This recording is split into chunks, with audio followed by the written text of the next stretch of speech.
Preparing your motorcycle for the upcoming riding season by DJ Dohanyos. Two things we need to start out with: an owner's manual for your type of motorcycle, and make sure the battery has been fully charged. An easy way to remember how to prepare your motorcycle is an acronym called T-Clock. That stands for tires, chain, lights, oil, controls, and kickstand. Tires. Check for tread wear. Examine for any dry rot. If so, buy new tires. Check tire pressure and inflate tires to the manufacturer's specs.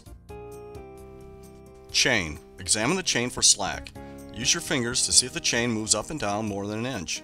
If it does, you'll need to adjust the chain. Start by removing the cotter pin from the rear hub using a pair of pliers.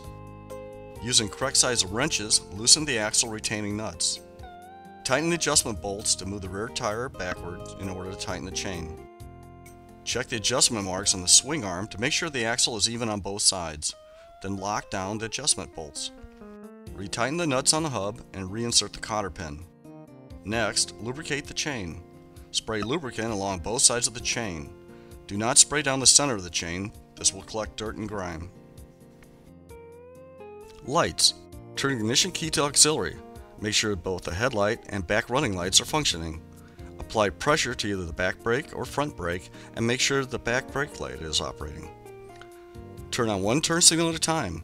Examine both the front and rear lights to check to see if they are working. Oil. Allow the motorcycle idle for about 5 minutes in order to warm the oil inside the bike. This will make the oil easier to drain. Check the oil level. Make sure the bike is upright and level for an accurate read. If it's low, add oil accordingly. However, if it's been over 3,000 miles, it's time to change the oil. Place cardboard and an oil basin under the motorcycle, then remove the drain plug and drain the oil. Remove the oil filter and allow additional oil to drain. Location of oil filters vary from bike to bike. Remove the old O-ring from the filter casing. Next, we'll remove the old filter. We'll clean out the filter casing and insert a new filter. We'll insert a new O-ring, then we'll coat that O-ring with a thin layer of fresh oil to ensure no leakage. We'll reattach the oil filter unit back onto the motorcycle, making sure it's snug, then replace the drain plug. Next, we'll add oil. Check the owner's manual for the type of oil and amount of oil. Most bikes take around 4 quarts. Once finished, we'll run the motorcycle for a few minutes, then check for any oil leaks from the oil filter unit and the drain plug. We'll check the oil level and add more oil if needed. Once complete, be sure to properly dispose of the used motor oil at an oil recycling center. Controls. Check the clutch lever for any slack. If there is, use the adjustment wheel to tighten the cable. Check the front brake to make sure it has a firm pull, then check the brake fluid level.